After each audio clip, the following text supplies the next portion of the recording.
Hello, my dear friends. I hope you guys are doing good. Welcome to the sixth lecture of metals and non-metals. In the previous videos, we have completed the first section of this chapter, which is the physical and chemical properties of metals and non-metals. In this video, we are going to study the second section, and the topic is how do metals and non-metals react. In this topic, we will study about the bond formation process of metals and non-metals, and we will study about the ionic bond and covalent bond. We will also study about the properties of ionic compound and covalent compounds. So now let us start the lecture. So the topic is how do metals and non-metals react. But first of all, let us try to understand that why do metals and non-metals react, and then we will deal with the how part. Okay, so all of us know that there are a lot of elements present in the nature, and all of them are having different electronic configurations. And उनमें से कुछ ऐसे भी elements हैं जिनमें outer most shell में 8 electrons होते हैं, एंड वैसे एलिमेंट्स जिनके आउटर मोस्ट सेल में 8 इलेक्ट्रॉन्स होते हैं उन्हें कहा जाता है दैट उनका outermost shell completely filled है, यानी कि उनका ऑक्टेट कंप्लीट है, ऑक्टेट कंप्लीट है। And due to this complete octet, ये जो इलेक्ट्रॉनिक कन्फिग्रेशन है ये मोस्ट स्टेबल हो जाता है, and due to this electronic configuration the elements are highly stable. The elements are highly stable, यानी कि वो एलिमेंट्स जिनके पास ये इलेक्ट्रॉनिक कन्फिग्रेशन होता है वो हाईली स्टेबल होते हैं। हाईली स्टेबल कहने का क्या मतलब होता है? That normally they do not react, वो अपने आप में ही मस्त हैं, वो पूरी सेटिस्फाइड है। Okay, so they do not react. So कुछ एग्जांपल देखते हैं वैसे एलिमेंट्स के जिनका ऑक्टेट कंप्लीट है। फर्स्ट है नियॉन, एटॉमिक नंबर है 10 एंड इलेक्ट्रॉनिक कन्फिग्रेशन इज 2,8। इसके बाद आता है argon, atomic number 18, electronic configuration is 2,8,8। इसके बाद आता है क्रिप्टॉन, एटॉमिक नंबर 36 एंड इसका इलेक्ट्रॉनिक कन्फिग्रेशन है 2,8,18,8। ओके, इसके बाद आता है जेनॉन, रेडॉन उतना जानने की भी जरूरत नहीं है। एक और एलिमेंट है हीलियम, एटॉमिक नंबर 2 एंड इसका आउटर मोस्ट सेल में भी बस 2 ही इलेक्ट्रॉन होता है, क्योंकि हमने पढ़ा है दैट फर्स्ट सेल में इसके पास एक ही शेल होता है एंड फर्स्ट सेल में मोस्टली 2 इलेक्ट्रॉन्स हो सकते हैं, लेकिन बाकी सारे में 8 है। और ये सारे जो एलिमेंट्स हैं ये कहलाते हैं noble, and since these are gases so these are called noble gases. Okay, and इनकी खासियत क्या है? That these are highly stable and they do not react. Okay, बाकी जितने भी एलिमेंट्स हैं वो चाहते हैं कि स्टेबिलिटी को गेन करें। ओके, एंड स्टेबिलिटी गेन करने का रास्ता क्या है? ऑक्टेट कंप्लीट करना। इट मींस बाकी जितने भी एलिमेंट्स हैं वो चाहते हैं कि उनका भी इलेक्ट्रॉनिक कन्फिग्रेशन नोबल गैसेस के इलेक्ट्रॉनिक कन्फिग्रेशन का जैसा हो, and that's why they react. It means एक आसान भाषा में मैं समझाऊं देन, जितने भी एलिमेंट्स हैं एक्सेप्ट दीज नोबल गैसेस, जितने भी एलिमेंट्स हैं they react to gain stability. Okay, for example के लिए अगर मैं सोडियम की बात करूं, sodium atomic number is 11 and electronic configuration is 2,8,1। एक कॉन्सेप्ट आपको दिमाग में रखना है दैट कोई भी एलिमेंट एक्सेप्ट दीज जो कि चाहते हैं अपने आप को स्टेबल करना, they try to gain the stability by achieving the electronic configuration of nearest noble gas।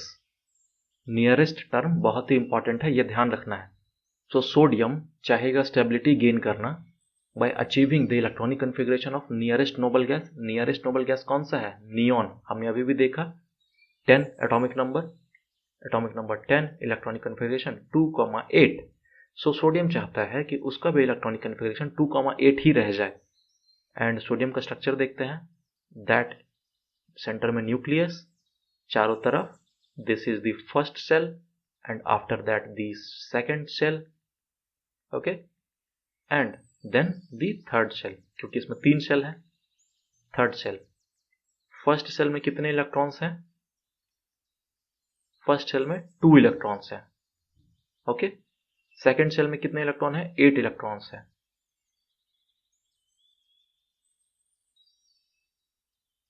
6, 7, 8, okay. So 8 electrons हो गए सेकेंड शेल में।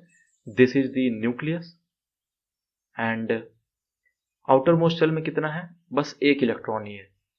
सो to achieve the electronic configuration of neon, sodium क्या करेगा? अपना 1 इलेक्ट्रॉन को लूज करेगा। This will lose this electron and जैसे ही ये लूज करेगा इसके पास ये आ जाएगा electronic configuration which is considered as the most stable electronic configuration. ठीक है, ये समझ में आ गया। अब बात करते हैं क्लोरीन की। Chlorine atomic number 17, electronic configuration 2,8,7। ठीक है, ये भी चाहेगा कि इसका जो इलेक्ट्रॉनिक कन्फिगरेशन है वो नियरेस्ट इनर्ट गैस के बराबर हो जाए। सो नियरेस्ट कितना है? इसका एटॉमिक नंबर 17 है, इसका कितना है? 18 है। So argon is the nearest noble gas. इसका इलेक्ट्रॉनिक कन्फिगरेशन होता है 2,8,8, एटॉमिक नंबर 18। नाउ अब ये इलेक्ट्रॉनिक कन्फिगरेशन अचीव करने के लिए क्लोरीन को 1 इलेक्ट्रॉन और चाहिए, है ना। सो अब देखते हैं आगे क्या होता है। लेट्स से कि आसपास के रीजन में किसी पर्टिकुलर सिस्टम में सोडियम भी है एंड क्लोरीन भी है। देन क्या होगा? दैट सोडियम, इसके पास 1 इलेक्ट्रॉन है। मैं सिर्फ ये आउटर मोस्ट इलेक्ट्रॉन की बात कर रहा हूं, ठीक है। इसके पास 1 इलेक्ट्रॉन है। This will lose it's 1 electron जो कि आउटर मोस्ट सेल में है एंड ये क्या हो जाएगा? Na+ के फॉर्म में आ जाएगा। जैसे ही 1 इलेक्ट्रॉन लूज किया तो इस पे एक प्लस चार्ज आएगा एंड इसके पास ये इलेक्ट्रॉनिक कन्फिगरेशन आ जाएगा 2,8 वाला, है ना, 2,8। अब ये नोबल गैस के इलेक्ट्रॉनिक कन्फिगरेशन को अचीव कर चुका है। इट मीन्स ये स्टेबल है। नाउ क्लोरीन के साथ क्या होगा? दैट क्लोरीन के आउटर मोस्ट सेल में 7 इलेक्ट्रॉन्स है। हमने अभी देखा है 2,8,7।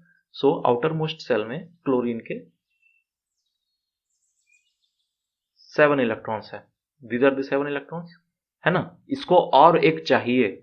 सो जो इलेक्ट्रॉन सोडियम ने लूज किया था उसे क्लोरीन ने ले लिया, ठीक है।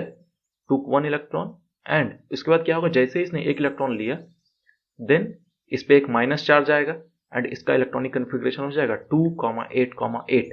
देखो इसका भी हो गया किसके बराबर? आर्गन के बराबर हो गया, यानी कि इसने भी वो इलेक्ट्रॉनिक कन्फिगरेशन को अचीव कर लिया, ठीक है। नाउ अब क्या होगा? ये क्या है? पॉजिटिव आयन है। This is called cation. किसी भी पॉजिटिव आयन को कैटायन कहते हैं एंड किसी भी नेगेटिव आयन को एनायन कहते हैं। आई होप आपको ये समझ में आ गया है कि इस पर चार्ज कैसे आया। सोडियम ने अपना 1 इलेक्ट्रॉन लूज किया है एंड दैट्स वाई इसके ऊपर एक पॉजिटिव चार्ज आया। क्लोरीन ने 1 इलेक्ट्रॉन को गेन किया है, यानी कि इस पर एक नेगेटिव चार्ज आया। इलेक्ट्रॉन पे क्या होता है? नेगेटिव चार्ज होता है। यहां तक क्लियर है? नाउ अब चूंकि इन पर चार्ज आ गया है सो ये दोनों आपस में एक दूसरे को अट्रैक्ट करेंगे। इन दोनों पर आपस में फोर्स लगना शुरू होगा Na+ और Cl- पे and the force will be electrostatic. Electrostatic force of attraction, है ना। क्योंकि ये आयंस हैं सो एक दूसरे को अट्रैक्ट करेंगे। एक पॉजिटिव है, एक नेगेटिव है। So positive ions and negative ions attract each other. ये आप क्लास 12th में पढ़ोगे अच्छे से। क्लास 10th में भी आपने हल्का फुल्का पढ़ा ही होगा। सो इनके चार्ज में जो फोर्स लगता है वो इलेक्ट्रोस्टैटिक फोर्स होता है। सो ये दोनों आपस में एक दूसरे को अट्रैक्ट करेंगे। Na+ कंबाइन विथ, अभी अट्रैक्शन फोर्स है तो आपस में कंबाइन करेंगे ना, combine with chlorine Cl- and the compound formed is NaCl. I hope it is clear. And चूंकि ये कंपाउंड आयन से मिलकर के बने हैं then this is a ionic compound.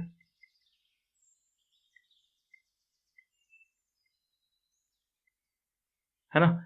अब ये दोनों कंबाइन कैसे हुए होंगे? This electrostatic force of attraction की वजह से, यानी कि ये जो फोर्स है, दिस फोर्स इसकी वजह से क्या हो गया, बॉन्ड फॉर्मेशन हो गया। बॉन्ड क्या होता है, बॉन्ड भी समझ लेते हैं। Bond, I am not talking about here James Bond, I am talking about chemical bond. Okay, so bond क्या है, it's a force of attraction between the two ions, अगर ये आयनिक कंपाउंड है या फिर between two atoms और molecules। आप इतना ध्यान रखो, एक general statement, that force of attraction developed between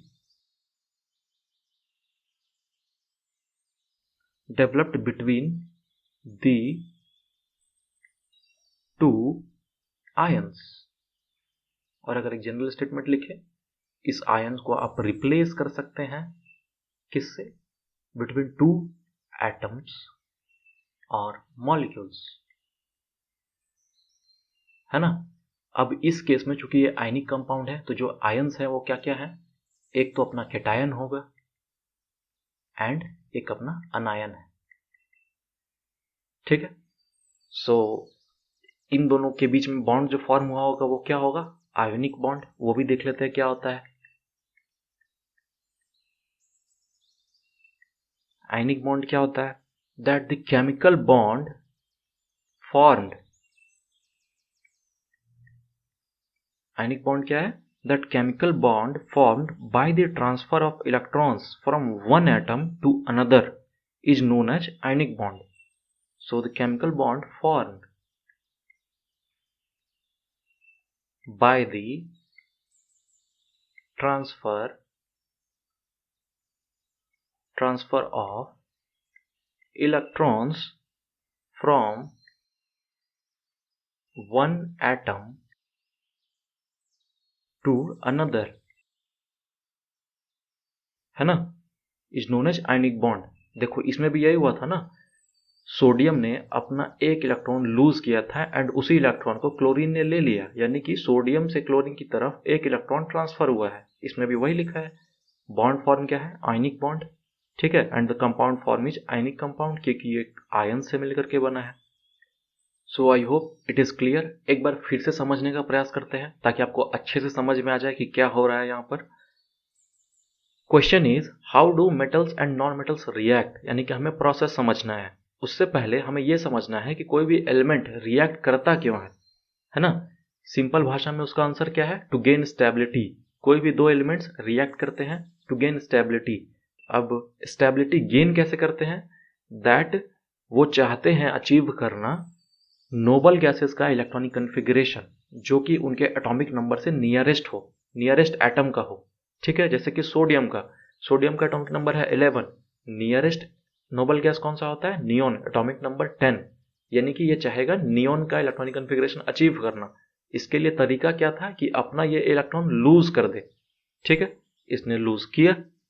इसी तरह दूसरा एलिमेंट होता है क्लोरीन, इसे अचीव करना था आर्गन का इलेक्ट्रॉनिक कन्फिगरेशन, सो इसे इलेक्ट्रॉन चाहिए था, इसने सोडियम का इलेक्ट्रॉन ले लिया एंड ये आर्गन का इलेक्ट्रॉनिक कन्फिगरेशन अचीव कर गया और सोडियम जो है नियोन का इलेक्ट्रॉनिक कन्फिगरेशन अचीव कर गया।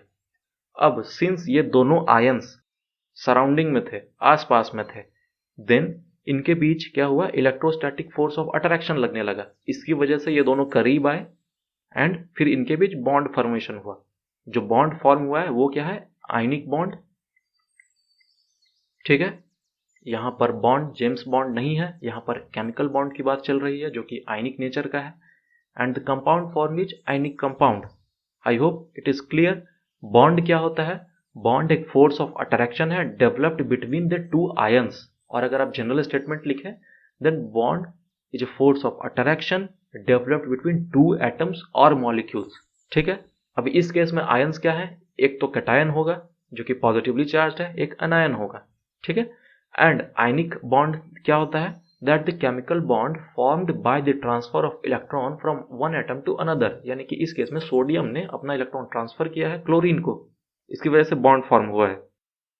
आई होप ये क्लियर है आपको। एक और एग्जांपल देख लेते हैं ताकि आपको अच्छे से समझ में आ जाए। इस बार हम लोग देखेंगे फॉर्मेशन ऑफ कैल्शियम ऑक्साइड।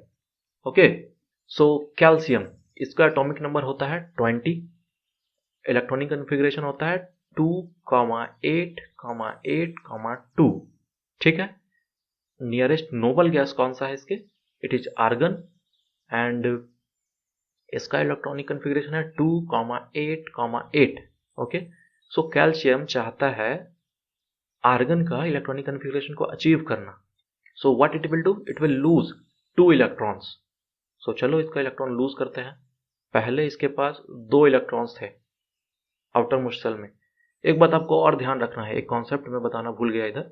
जो ये स्ट्रक्चर मैंने बनाया है क्लोरीन का by representing the chemical symbol and the dots surrounding this, so ये जो स्ट्रक्चर है क्लोरीन का, इसे कहते हैं electron dot structure. Electron dot structure. Okay, ये ध्यान रखना है। सुनने में तो बड़ा भारी भरकम टर्म है, बट यही है ना। सो ये कैल्शियम का इलेक्ट्रॉन डॉट स्ट्रक्चर है, इसके आउटर मोस्ट शेल में 2 है, 2 को मैंने यहाँ पे दिखा दिया। It will lose its 2 electrons and since इसने लूज किया है, इस पे +2 चार्ज आ जाएगा and it will be our cation, होगा ना। मान लेते हैं इसके आसपास में है ऑक्सीजन, ऑक्सीजन एलिमेंट। ये मैं सिंबल यूज कर रहा हूं, ठीक है, ये गैस मत देख लेना, O2 ये नहीं कर रहा मैं। सो ऑक्सीजन, इसका एटॉमिक नंबर होता है 8, इलेक्ट्रॉनिक कन्फिग्रेशन होता है 2,6। ऑक्सीजन क्या चाहता है कि ये अपने नियरेस्ट नोबल गैस का इलेक्ट्रॉनिक कन्फिग्रेशन को अचीव करे। इसके नियरेस्ट नोबल गैस कौन सा होता है, इट इज नियॉन एंड इसका एटॉमिक नंबर है 10, इलेक्ट्रॉनिक कन्फिग्रेशन 2,8। यानी कि ऑक्सीजन चाहता है कि वो ये इलेक्ट्रॉनिक कन्फिग्रेशन को अचीव करे। It means it needs 2 electrons, इसे 2 इलेक्ट्रॉन्स और चाहिए। सो मान लेते हैं कैल्शियम के सराउंडिंग में ऑक्सीजन भी था। जैसे ही कैल्शियम ने 2 इलेक्ट्रॉन को लूज किया, ऑक्सीजन पास में ही था। इसके आउटर मोस्ट शेल में 6 इलेक्ट्रॉन्स हैं। So this is the 6 electrons, this is the electron dot structure of oxygen and it will gain 2 electrons जो कि कैल्शियम ने लूज किए थे। एंड जैसे ही इसने 2 इलेक्ट्रॉन्स को एक्सेप्ट किया, ये O2- इस पे 2 चार्ज आ गया and this is the anion. ऐसा कोई भी आयन जिस पे पॉजिटिव चार्ज हो वो कैटायन कहलाता है, ऐसा कोई से भी आयन जिस पे नेगेटिव चार्ज हो वो एनायन कहलाता है। And since these are ions और ये आसपास में है, सो इनके बीच में क्या होगा, इलेक्ट्रोस्टैटिक फोर्स ऑफ अट्रैक्शन लगेगा। इलेक्ट्रोस्टैटिक फोर्स ऑफ अट्रैक्शन लगेगा।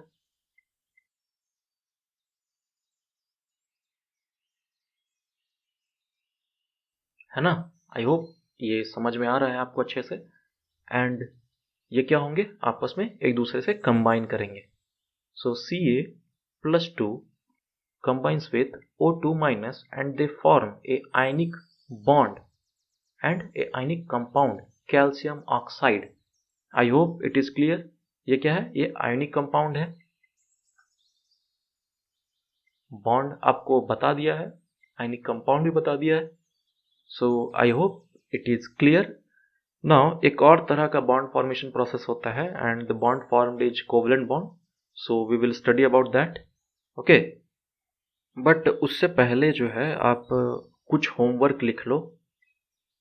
एंड आपका होमवर्क क्या है, दैट आप इन compounds KCl, magnesium oxide and sodium oxide, magnesium chloride, इन 4 कंपाउंड्स का आप ये बॉन्ड फॉर्मेशन प्रोसेस लिखोगे। ओके, एंड इसके बाद मैं श्योर हूं कि आपको ये प्रोसेस समझ में आ जाएगा, एकदम दिमाग में छप जाएगा। सो आप ये 4 कंपाउंड्स का प्रैक्टिस कर लो। Now let us study about the covalent bond. So ionic bond के केस में हमने क्या पढ़ा, that one of the atoms loses its electron and the other atom gain its electron. अब ये कब होगा, जब दोनों एटम्स जो हैं सराउंडिंग में होंगे, आसपास में होंगे। लेकिन ऐसा भी तो केस हो सकता है कि जो दोनों एलिमेंट्स हैं वो दोनों के दोनों इलेक्ट्रॉन्स को गेन करना चाहते हैं, कोई भी लूज करना नहीं चाहता। फॉर एग्जांपल 2 क्लोरीन एलिमेंट्स हैं पास में ही, अब इसमें से कोई भी अपना इलेक्ट्रॉन लूज करना नहीं चाहता, दोनों को एक एक इलेक्ट्रॉन चाहिए, तो फिर बात कैसे बनेगी। So let us see the formation of Cl2 molecule. इन दोनों में भी बॉन्ड बनता है एंड हम पढ़ने जा रहे हैं अभी formation of Cl2 molecule. Okay, अब हमने पढ़ा है दैट क्लोरीन के आउटर मोस्ट सेल में 7 इलेक्ट्रॉन्स होते हैं।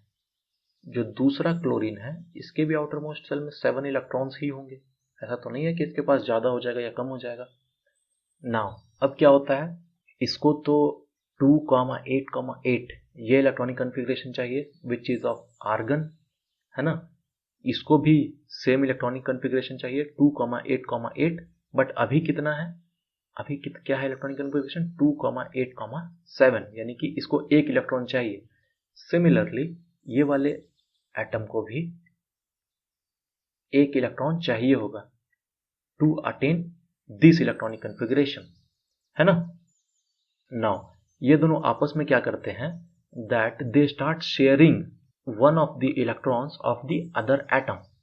जैसे कि क्लोरीन जो है it will share one electron of the other chlorine atom. ये जो एटम है ये इस एटम का एक इलेक्ट्रॉन शेयर करेगा।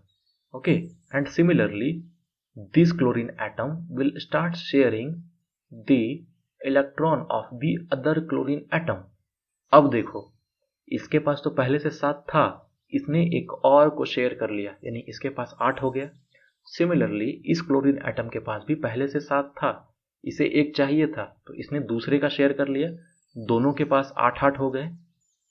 कोई भी इलेक्ट्रॉन, ध्यान क्या रखना है इसमें कि जो ये इलेक्ट्रॉन्स हैं, इस क्लोरीन एटम ने इस इलेक्ट्रॉन को कंप्लीटली लूज नहीं किया है, ना ही इस क्लोरीन एटम ने इस इलेक्ट्रॉन को कंप्लीटली गेन किया है ना। ये क्या कर रहे हैं, इसमें शेयरिंग हो रहा है, शेयरिंग ऑफ इलेक्ट्रॉन, ठीक है। ये जो प्रोसेस है ये शेयरिंग ऑफ इलेक्ट्रॉन हो रहा है, एंड इसकी वजह से दोनों के पास ये इलेक्ट्रॉनिक कन्फिग्रेशन आ गई है। एंड सिंस ये दोनों कंटिन्यूअस शेयरिंग में है, इनके बीच में क्या होता है, बॉन्ड फॉर्मेशन हो जाता है, and this bond is called covalent bond. ठीक है, आई होप क्लियर है, और अगर नहीं है देन एक और एग्जांपल देख लेते हैं। नेक्स्ट एग्जांपल देखते हैं, formation of hydrogen molecule. Okay, hydrogen के पास कितना इलेक्ट्रॉन होता है, एक इलेक्ट्रॉन होता है। दूसरा एटम है हाइड्रोजन का जो कि सराउंडिंग में है, उसके पास भी एक ही इलेक्ट्रॉन है। अब ये कोई भी एलिमेंट क्या चाहता है स्टेबिलिटी गेन करने के लिए, नियरेस्ट इनर्ट गैस या फिर नोबल गैस इलेक्ट्रॉनिक कन्फिग्रेशन को अचीव करना। इसके नियरेस्ट कौन सा है, helium, which is having outer most 2 electrons, यानी कि इसके पास 2 इलेक्ट्रॉन है। इसके पास कितना है, एक है, इसके पास भी एक है। नाउ ये हाइड्रोजन एटम क्या करेगा, it will start sharing the electron of the other atom. इसके पास देखो पहले एक और एक, 2, ठीक है, 2 हो गए टोटल। ये एटम क्या करेगा, that it will also start sharing the electron of the other atom जो कि सराउंडिंग में प्रेजेंट है। अब इसके पास भी हो गए 2, इसके पास भी हो गए 2, यानी कि इन दोनों ने ये इलेक्ट्रॉनिक कन्फिग्रेशन को अचीव कर लिया। अब सिंस ये दोनों कंटिन्यूअस शेयरिंग कर रहे हैं इलेक्ट्रॉन्स का, सो इनके बीच में एक बॉन्ड डेवलप हो गया, and this is the covalent bond. समझ गए, आई होप आपको ये डिफरेंस समझ में आ रहा होगा दैट आयनिक एंड कोवैलेंट के बीच डिफरेंस क्या है। आयनिक बॉन्ड में एक एटम कंप्लीटली लूज करता था इलेक्ट्रॉन को और दूसरा एटम कंप्लीटली गेन कर लेता था। इस केस में लूज और गेन वाला मामला नहीं हो रहा है, इस केस में शेयरिंग चल रहा है। क्या चल रहा है, शेयरिंग चल रहा है, एंड इस शेयरिंग की वजह से इन दोनों एटम्स को बेनिफिट हो रहा है, एंड इन दोनों एटम्स ने अचीव कर लिया है इनर्ट गैस इलेक्ट्रॉनिक कन्फिग्रेशन को। सो इनके बीच एक बॉन्ड फॉर्म हुआ which is covalent bond. I hope it is clear. So now let us see the definition of covalent bond. So what is covalent bond? Covalent bond is the bond formed by the sharing of electrons between the two atoms. The bond formed by the sharing of electrons between the 2 atoms. अब इस definition को relate करके देख लीजिए इससे। 2 atoms कौन कौन से हैं? एक हाइड्रोजन, दूसरा भी हाइड्रोजन। ये दोनों आपस में शेयर कर रहे हैं, इसकी वजह से बॉन्ड का डेवलपमेंट हुआ, कोवेलेंट बॉन्ड बन गया। सिंपल है। अब देखो, जो कोवेलेंट बॉन्ड है वो सिंगल बॉन्ड भी हो सकता है, डबल बॉन्ड भी हो सकता है, ट्रिपल बॉन्ड भी हो सकता है, ट्रिपल बॉन्ड भी हो सकता है। ओके, सो अब तक हमने ये जो सिंगल बॉन्ड का एग्जांपल देखा, इनके बीच सिंस एक ही इलेक्ट्रॉन शेयर हो रहा है इसलिए सिंगल बॉन्ड फॉर्म हुआ है। इस केस में भी क्लोरीन के बीच भी एक ही इलेक्ट्रॉन शेयर कर रहे हैं दोनों, सो सिंगल बॉन्ड फॉर्म हुआ है। डबल बॉन्ड वाला भी एक एग्जांपल देख लेते हैं। सिंगल का हमने देख लिया, डबल का देख लेते हैं। ऑक्सीजन। ओके, ऑक्सीजन मॉलिक्यूल का फॉर्मेशन कैसा होता है ये देखते हैं। सो ऑक्सीजन के पास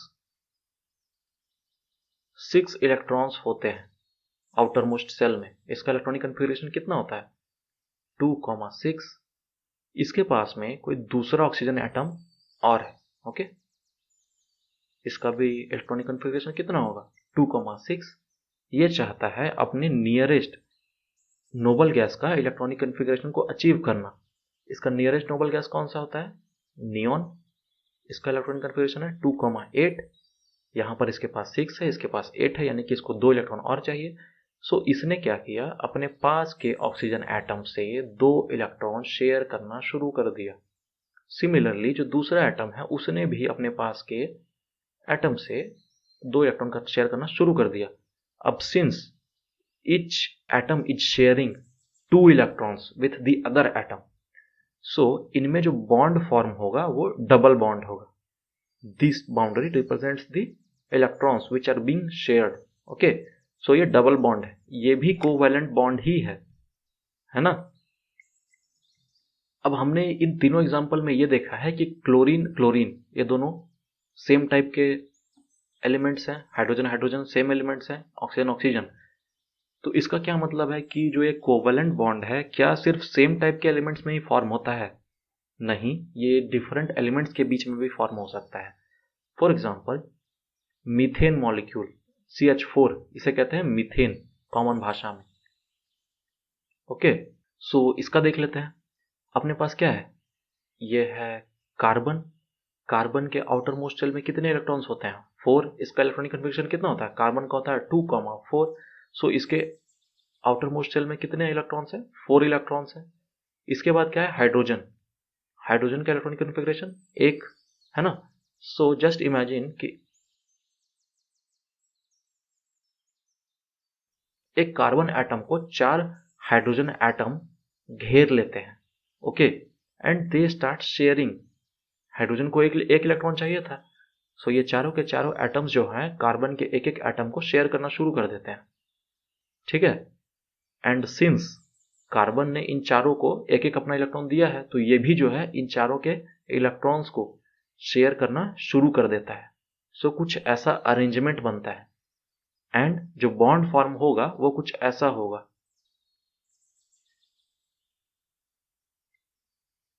ओके, सो यहां पे 4 सिंगल बॉन्ड होंगे ये, और ये चारों के चारों कोवैलेंट होंगे। ठीक है, आई होप ये क्लियर है। अब कुछ होमवर्क आप लिख लीजिए ताकि आप खुद भी प्रैक्टिस कर सकें, और अगर आप प्रैक्टिस नहीं करोगे तो बच्चे समझ में नहीं आएगा, ये तो तय है। ट्रिपल बॉन्ड के बारे में मैंने आपको बताया ना, वो नाइट्रोजन में फॉर्म होता है। एंड आपका होमवर्क है कि आप ये नाइट्रोजन का जो है इलेक्ट्रॉन डॉट स्ट्रक्चर लिखो एंड फिर उसमें बॉन्ड फॉर्मेशन प्रोसेस को करके देखो। ओके, ताकि आपको अच्छे से समझ में आ जाएगा। CO2 हिंट के लिए मैं बता दे रहा हूं, इसमें डबल बॉन्ड होगा। H2O ये मैं नहीं बताऊंगा, ये आप अपने खुद से कर लो। ठीक है, सो ये 3 मॉलिक्यूल्स का आपको ये अरेंजमेंट करके खुद ही देखना है। नाउ इसके बाद एक और टॉपिक बच रहा है, that properties of ionic compound and covalent compound. And ये जो प्रॉपर्टीज हैं हम इसको कंपैरिजन फॉर्म में पढ़ लेते हैं, ताकि कंपैरिजन भी हो जाएगा और आपको समझ में भी आ जाएगा कि दोनों के बीच डिफरेंस क्या है ionic compound and covalent compound के बीच में, और ये एग्जाम में पूछा जाता है। ठीक है, सो चलिए देखते हैं। So now we are studying the properties of ionic compound and covalent compound, and we are going to study these properties in the comparison form of these two compounds. Okay, ताकि ये आपको easily समझ में आ जाए। यहाँ पर मैंने ionic compounds की properties लिखी है राइट साइड में मैंने कोवेलेंट कंपाउंड की प्रॉपर्टीज लिखी है. So now let us see their properties. First property is that ionic compounds are crystalline solids. Normally जो आयनिक कंपाउंड्स होते हैं वो सॉलिड फॉर्म में होते हैं और वो भी क्रिस्टलाइन सॉलिड. क्रिस्टलाइन सॉलिड कहने का क्या मतलब है? दैट उनका जो एटम्स है उसका अरेंजमेंट फिक्स्ड होता है, एक पर्टिकुलर पोजीशन पे ही कोई एटम होगा. ओके. कोवेलेंट कंपाउंड के केस में क्या है? That these are usually liquid और गैसेस. उसमें से कुछ जो है वो सॉलिड होते हैं. ठीक है. Ionic compound have higher melting point and boiling point. For example के लिए NaCl की बात करें, उसका मेल्टिंग पॉइंट होता है 800 डिग्री सेल्सियस और बॉइलिंग पॉइंट होता है 1413 degree Celsius approximately. But covalent compound में जो मेल्टिंग एंड बॉइलिंग पॉइंट होता है वो लो होता है. फॉर एग्जांपल के लिए कार्बन टेट्राक्लोराइड CCl4, उसका बॉइलिंग पॉइंट है 77 डिग्री सेल्सियस, बहुत कम है कंपैरेटिवली. आयनिक कंपाउंड्स हैं वो इलेक्ट्रिसिटी को कंडक्ट करते हैं व्हेन डिसॉल्व्ड इन वाटर. ठीक है, यानी कि वो इलेक्ट्रोलाइट फॉर्म करते हैं क्योंकि वो आयन से मिलकर के बने हैं. कोवेलेंट कंपाउंड के केस में ऐसा नहीं होता है. They do not conduct electricity. Ionic compounds are soluble in water. Covalent compounds are insoluble in water. Ionic compounds are insoluble in organic solvent. कुछ ऑर्गेनिक सॉल्वेंट्स के एग्जाम्पल दे रखे हैं, एसीटोन, बेंजीन, केरोसिन. लेकिन covalent compounds are soluble in organic solvent. Okay, ये ध्यान रखना है. So these are some of the properties. उनका कंपैरिजन भी हो गया and I hope it is clear. So students, इस वीडियो में इतना ही एंड आई होप आपको जो भी कॉन्सेप्ट्स मैंने इस वीडियो में बताए हैं आपको क्लियर हैं. And if you have any doubt then you can post your doubts in the comment section and we will definitely try to answer your questions. You can also join our Telegram channel as well as Telegram group, and there you can interact with us. You can post your doubts and we will definitely try to solve it. In the next lecture we will study the third section of this chapter, which is occurrence of metals. So thank you and good luck. See you tomorrow.